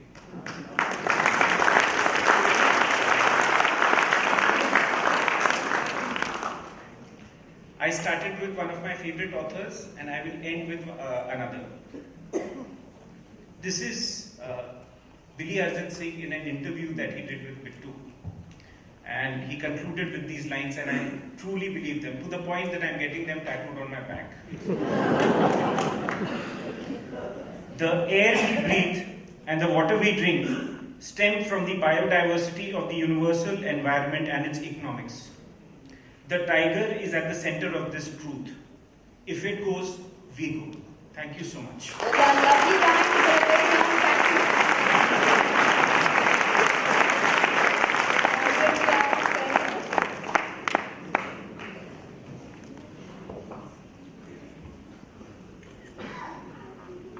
and gentlemen, a very good evening. It's a pleasure to receive Tiger Sanctuary Special Tiger Award 2017. I humbly submit that whatever I could achieve, it was because of teamwork. I alone can do nothing. My Tiger coaching case was a result of a perfect blending of a teamwork. We used to plan in which direction our case has to be done. Our target is conviction. Unless and until we convict all the culprits, all the poachers, I will not, and my team will not be stopping. And the real target is conviction of those poachers. At this juncture, I recall all the noble souls who helped me, strengthened me, and motivated me for carrying out anti-poaching activities. In Pench, this is my first range forest officer posting. I am looking after buffer range which protects the core part. I am dealing with 24 buffer villages and catering their needs, working together with them for conservation of wildlife. While dealing with all the poachers, what I got to know that they were belong to one school. They were getting taught in one school, that is ashram school in one of my village. So poaching is one part. After doing poaching, we go to court. But prior to poaching, what I am trying to do is that what Bittu sir is doing with Kids for Tiger. I am going for every event, just like Wildlife Week celebration, then World Environment Day celebration. I am going to students and I am getting them let know that what they are doing, how they should conserve the forest, and while doing that, in which school I was focusing, I came to know that most of my poachers belong to that school only. So whatever I was doing since the first day I joined my range, so that after knowing all the feedback from the poachers, that I was doing the right thing. So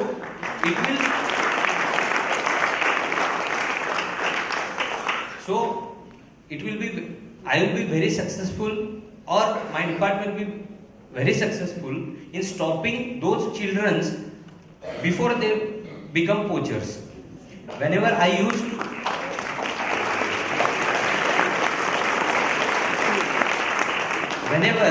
used to ask them that if they have a pola, right now I am posted in a remote area of Gond tribal people, and I am dealing with them. So there are two more important festivals. One of them is Pola, what we call, and the another is Holi. So I used to ask the children who are in standard 6th or 7th what they are doing, what they will be doing, when they will be going to the what they are doing in vacations, so what they will eat. Most of the hands will come and they will say that they will eat sambar deer, meat of sambar deer. So such was the thing. Now the hands are coming down, and that will be the greatest achievement as a range forest officer.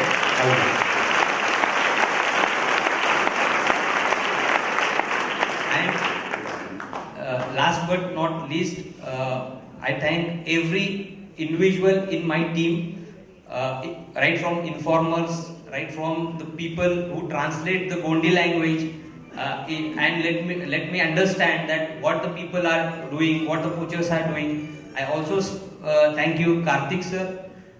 I also thank all the staff who are working with me. Even I am very thankful to the forensic lab, media, print media, electronic media, civil societies. Even for conviction, what we need is an independent witnesses. Otherwise, we can't get the conviction. So there is a very good civil society called Satpura Foundation, and the head is Kishore Reddy sir. Constantly, I am very proud to tell and share on this dais that his two volunteers always they were with me for 24 hours to do the Panchanama, and they will be independent witnesses. Most of the cases, if I am not wrong, Karthik sir, fail because there are no independent witnesses, and in forest we can't get that. Okay, so I thank every individual who supported me. I thank Bittu sir who spotlighted me and who brought me from remotest part of the Maharashtra to this capital, state capital, economic capital of India. Thank you so much. Last but not least, I am very thankful to my parents, my wife Indira, and my pretty daughter Jnaneshwari. Thank you so much.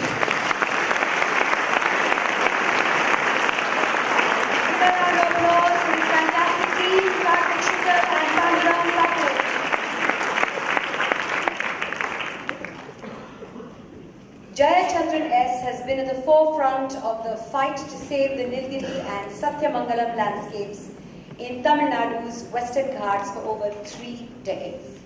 In 1990, he started the Tamil Nadu Green Movement, which has staunched the onslaught of unscrupulous industries and the timber mafia in this global biodiversity hotspot. As the Honorary Secretary of the Nilgiris Wildlife and Environment Association, he helped put an end to encroachments and illegal constructions in the area for good. A tough fighter, he's also a solutions provider. By establishing a web of intelligence networks, he has helped Kerala and Tamil Nadu to bust poaching rackets, make seizures, and apprehend hardened criminals. He even inspired some to turn over a new leaf, surrendering their arms and opting for alternative livelihoods, and even helping to fight the poaching trade. This man is a warrior, activist, and visionary. To present this award, may I request Mr. Satish Mathur, Director General Police, Maharashtra, Head of the State Tiger Cell, and Wildlife Aficionado, to please come up on stage.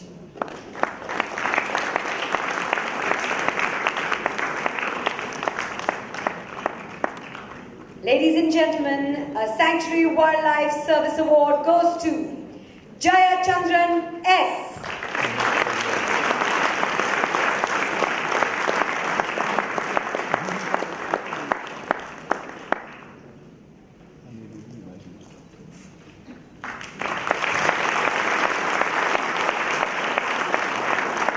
Thank you so much, Mr. Mathur.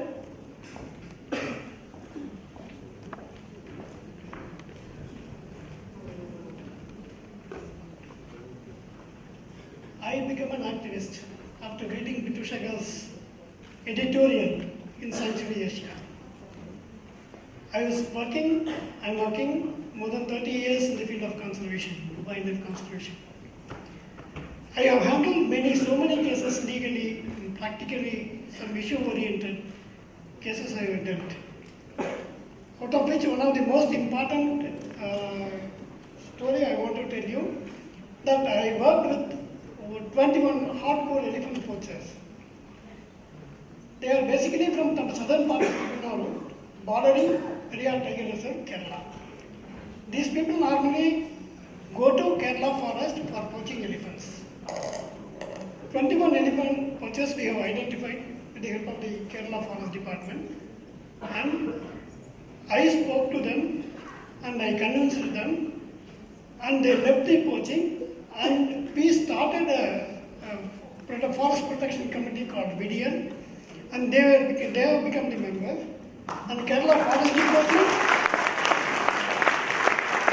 during 2005, they started paying some 1,000 rupees per month.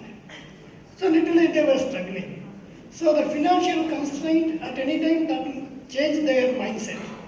So through my friends, some supporters, they gave us funds, and with their funds I helped them to purchase land, bullock cart, bullocks, bulls, and helping their children for education. So 5 years I worked with them. Then with their help, I identified other group of poachers also. These people were very strong and they convinced other group also, and they started surrendering. One by one they started surrendering the forest department. So on interacting with them, see, one person, I will not name them, one person in that group would have killed more than 300 elephants. Fantastic. So there are 21 persons, and apart from that, other groups also doing poaching. They go to Kerala, they go to Karnataka, they go to Tamil Nadu also. The 3 states, these hardcore poachers will operate. So with the help of these surrender poachers, I made other group also to surrender before the forest department. With the help of these surrender forest poachers, we were able to get 14 guns out of forest area. So totally slowly they were coming to the fore. And with their help, one of the hardcore trader called Babu, who is the wing of Ajib Wright, international elephant tusk trader. So we targeted him, we targeted Babu, the elephant tusk trader. These people helped us. So one bogus case, one case filed against that Babu, and he left the place. After some time, he called me. Sir, I also want to surrender. So I invited him and I spoke to him. Then later he came to bordering Kerala, Tamil Nadu side. I invited Kerala Forest Department and I made him to surrender. Then Tamil Nadu, there are some cases, poaching cases in Tamil Nadu. The poachers sold the ivory to Babu, a trader. So Tamil Nadu also wanted Babu to surrender. So I made him to surrender in Tamil Nadu also. So this is a success story. Poaching is stopped. Trading is stopped. Friends, you will not believe me, there is no poaching incident in Tamil Nadu for the past 3 years.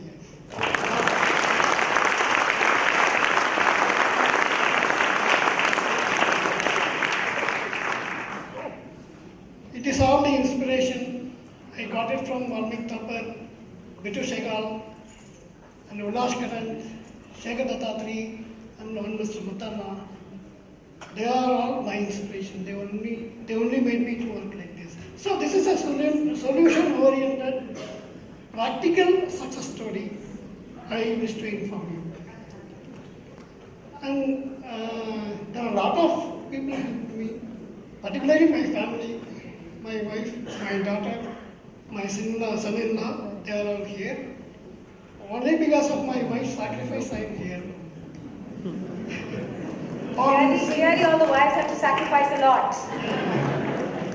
On seeing my work, on watching my telephonic conversation, my daughter Tamichan, now she is an advocate, but she did MSc Ecology and Environment. During the study, she submitted a project on roadkills in Mudumalai Tiger Reserve. And my son-in-law, Mr. Sartanaraman, is a wildlife photographer. By profession, he is an advocate, and he is the government leader for forest in Tamil Nadu state government. So he is a wildlife photographer, and recently he took white tigers in Mudumalai, 4 white tigers. So I am blessed with a good team of family members. So with all their support, my conservation work will continue. Thank you very much. Heartiest congratulations to Jayachandran S. Each year we look out for young people to whom batons carried by green warriors for decades can be safely entrusted. People for whom the study and defense of nature is the very purpose of life and who inspire hope for the future in young and old. Just 13 years old, Jyoti Sharma has already broken barriers and set new horizons for young girls and boys in remote villages of rural Rajasthan. Don't be fooled by the diminutive size of this spunky 8th grade student from the JSM Public School, Savai Madhopur. Her deep understanding and knowledge of Ranthambhore's flora and fauna would give most naturalists a run for their money. Mentored down the years by Govardhan Meena, one of Ranthambhore's most respected village conservationists, she already leads forest trails for students and teachers from several other schools around Ranthambore Tiger Reserve. A budding playwright, she is one of Sanctuary's youngest ever Young Naturalists of the Year, who has won accolades for her poetry and conservation quality skills. Vaishali Rawat has studied carnivores in the fragile Kanha Pench landscape, learned the basics of animal handling at the Madras Crocodile Bank Trust, and has braved the searing temperatures of the Thar Desert while surveying grasslands to protect the endangered Great Indian bustards. Working with the Wildlife Conservation Society India, she wants to communicate conservation issues to the masses by telling them stories, using still images and moving words. Armed with a critical mind and a sharp pen, she engages with scientists, forest guards, and communities to absorb, digest, and then communicate diverse perspectives. She is determined now to fix the underrepresentation of environmental issues in India's development discourse and mainstream media. Nikit Surve is not your average city slicker. He studied zoology and botany at St. Xavier's College, Mumbai. Currently working on his master's with the Wildlife Institute of India, he works for Dr. Vidya Athreya and Mumbaikars for SGNP on interactions between leopards and humans in the Sanjay Gandhi National Park. Using camera traps and collecting DNA tests on scats, he worked on leopard prey densities and on carnivore behavior. He also helps communities living cheek by jowl with carnivores to understand them better and stay safe. At 25, Nikit has already been recognized as one of India's finest field biologists. But ever humble, in his own words he says, "All I want is for my friends and young people to get involved in healing our wounded planet." To present these most vital awards to the inspirational young people who are tomorrow's planet managers, may I request Paul Abraham, COO, IndusInd Bank, and Sanctuary Board members please come on stage.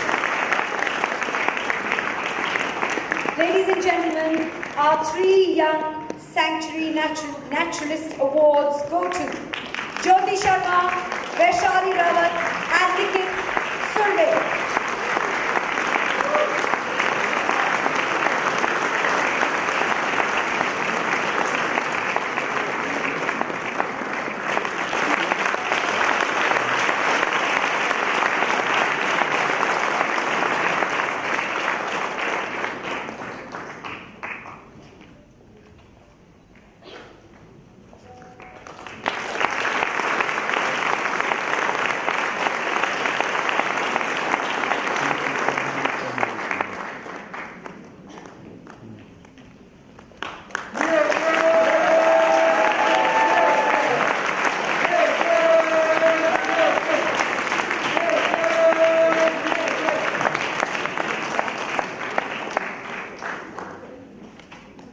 Thank you to Mr. Abraham. Thank you very much.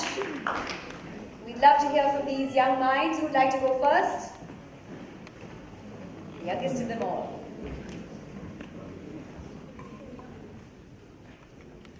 आज मैं इस सम्मानीय मंच पर आ पाई, इसके लिए मैं मेरे माता पिता और मेरे संस्था प्रधान श्री राजमन मीना जी को धन्यवाद देती हूँ और साथ ही किड्स फॉर टाइगर के संचालक श्री गोवर्धन जी सर और बिट्टू सर का कोटि कोटि आभार व्यक्त करती हूँ जिन्होंने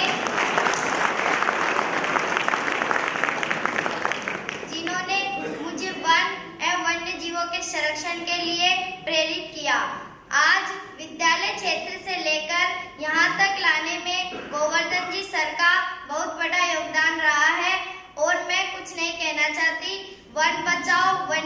बचाओ, पर्यावरण का रखो ध्यान, तभी बनेगा देश महान।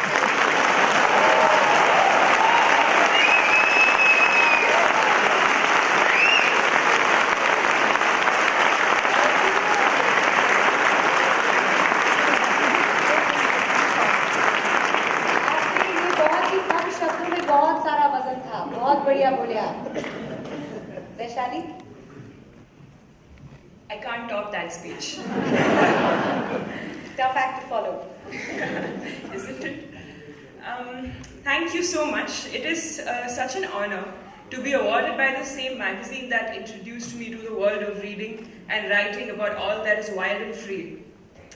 I'm very grateful for the constant support of my family and for the support of determined mentors and guides who believed that young people needed to take forward the fights that they had started. One name that I would like to mention here is of my dear friend and mentor, Prerna Bindra, who is a committed conservation journalist and who has taught me what dogged commitment to a single cause means. Bittu sir, I wrote to you some 7 years ago when I was just beginning in this field, and I thought I really like what you write. Maybe if I shoot you an email, you can tell me some more valuable advice. And you wrote back to me, you said, "You young people are the reason we breathe. Thank you for listening to me."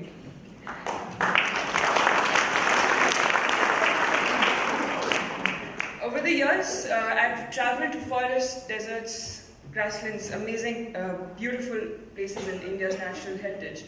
And I've met some forest officers and forest guards who are working committedly in a system that doesn't always support them to fight for what is good, fight for what is right.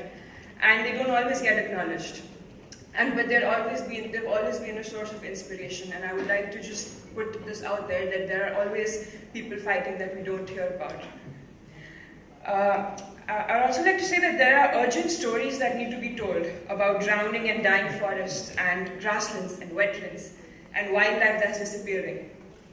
But there's also tales of people showing remarkable resilience in the fight to preserve our planet, so many of whom I've met over the past few days, two of whom are standing right here next to me. And we all know that working for conservation is very tough. It can be hard to constantly see the natural world that you so love eroded before you. But I truly believe that if there are so many people fighting the good fight, we can't give up hope. We need to lace our boots and keep going. Thank you.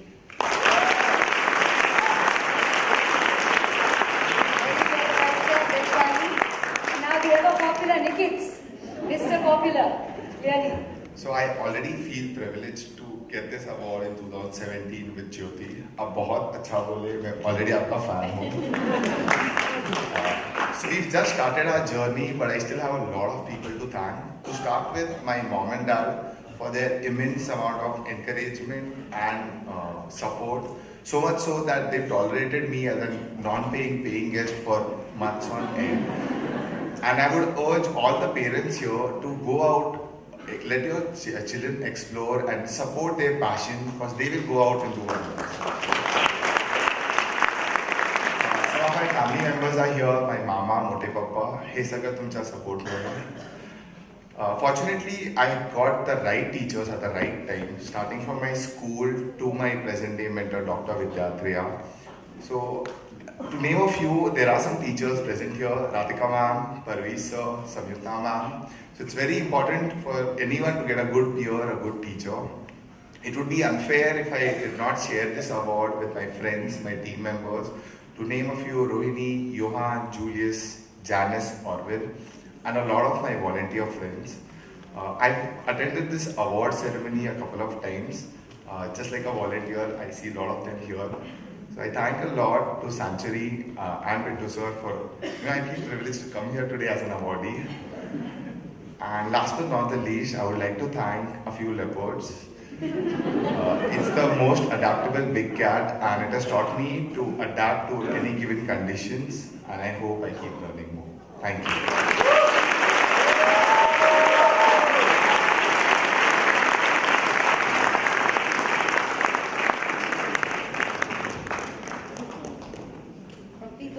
Started out, it's time to move to someone who's devoted his life to wildlife.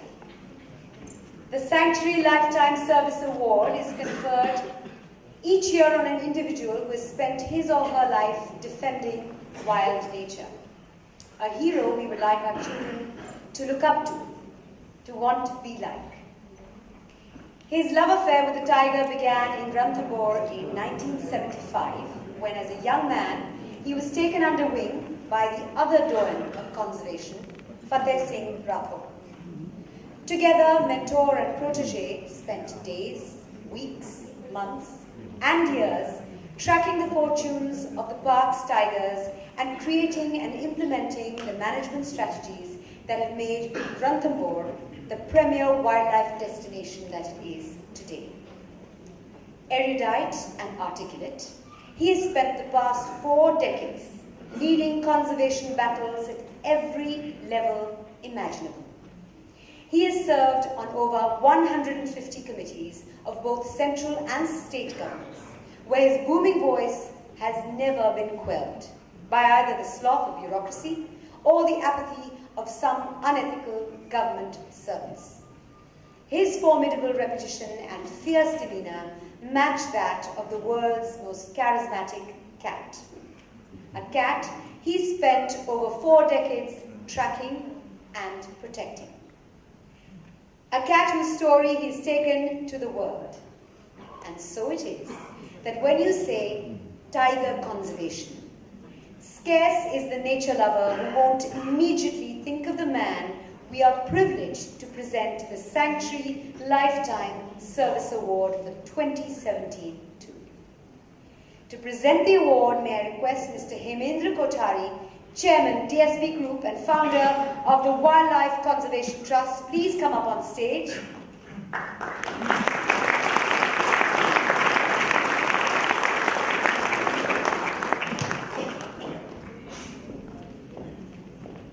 Ladies and gentlemen, the Sanctuary Lifetime Service Award for the year 2017 goes to the one and the only Valmik Thapar.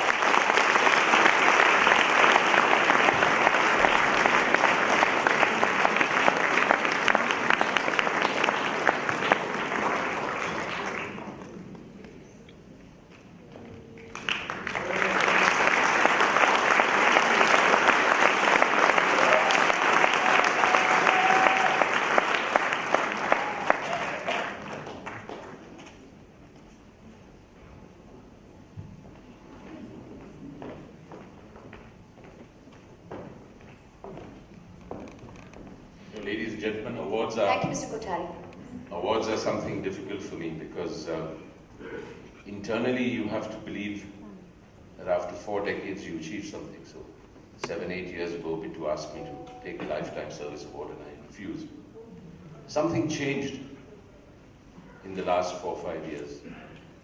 And this recognition for some achievement, I see, but I see it in a whole bunch of people who were with me and particularly focused on Rajasthan. I'm not going anywhere else at the moment. So one of them left, Praveen Pardesi, so he's a part of the team that deserves this award. He was in the audience because he catalyzed something which is unexplainable.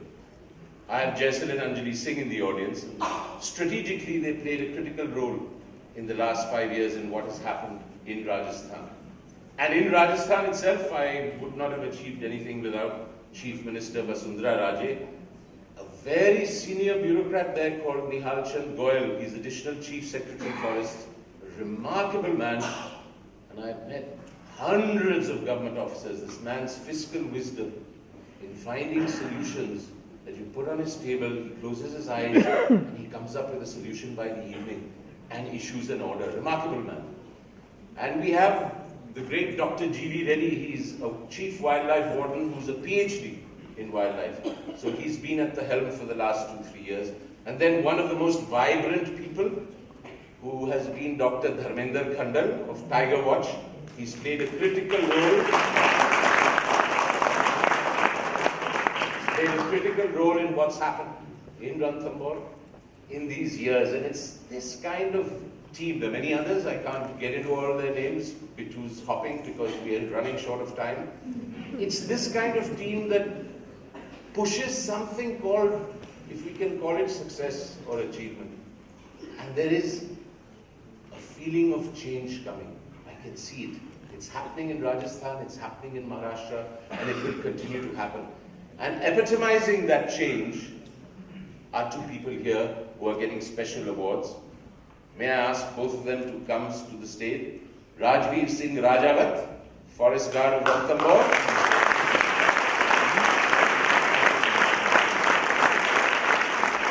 Hanuman Singh Gujar. Hanuman Singh Gujar is a villager in Ranthambore. I'm going to introduce them before Hilingal comes back on stage. Rajveer Singh Rajawat is self-taught guy who has saved 18 tigers, 21 leopards, endless sloth bears, hundreds of animals, solved man-animal conflict in the most amazing, amazing way. He goes into the most dangerous situations with a tranquilizer gun and manages and does it remarkably well.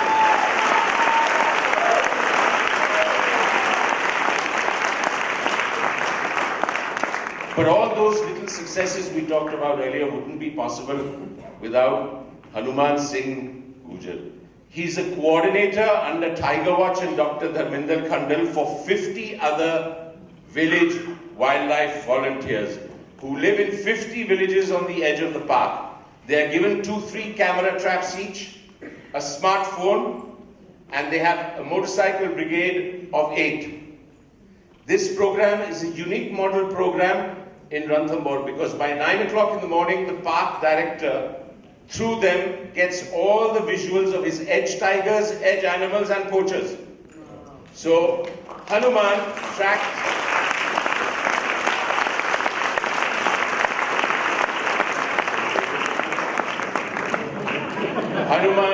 a tiger 235 kilometers from Ranthambore to Datia. Okay, on foot.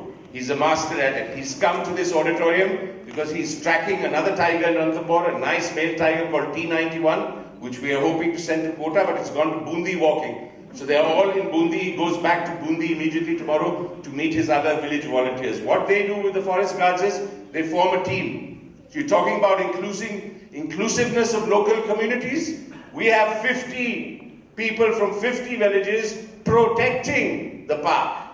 Okay, fighting the poachers and giving fantastic information on edge tigers. And it's this combination that creates a new area of change, a new area to think of for all the big NGOs, the people who fund things here. Think of strategy. The time has come to look at how you create these models across India. This is what we need. This connect. When you have this connect, you have a win-win situation. You can't go wrong. There's nobody who's going to interfere. So, Hanuman Singh Gujar.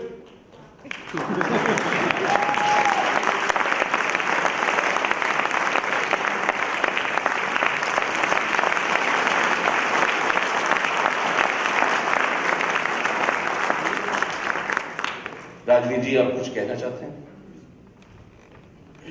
इस संस्था और आप लोगों ने जो मेरा मनोबल बढ़ाया है, उसके लिए मैं बहुत बहुत धन्यवाद देना चाह रहा हूँ सर। मैं यही कहूँगा।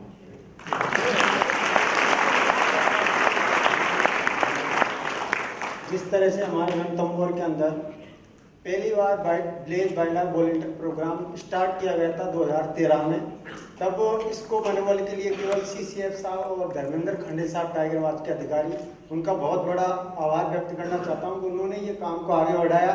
और जो टाइगर लगभग 250 किलोमीटर दूर जाके उसकी फोटो आई, उससे पता चला कि रणथंभौर से टाइगर बाहर खा जाते तो उसका पता लगा। और जो याद चलकर जो बड़ा प्रोग्राम हुआ 50, जिनमें इनका भी बहुत बड़ा सहयोग है, जिन्होंने पहले 20 की टीम हमारी काम करती है, आज 50 की टीम काम करती है। तो श्री वाल्मीकि साहब जी का मैं बहुत बार आभार व्यक्त करता हूँ।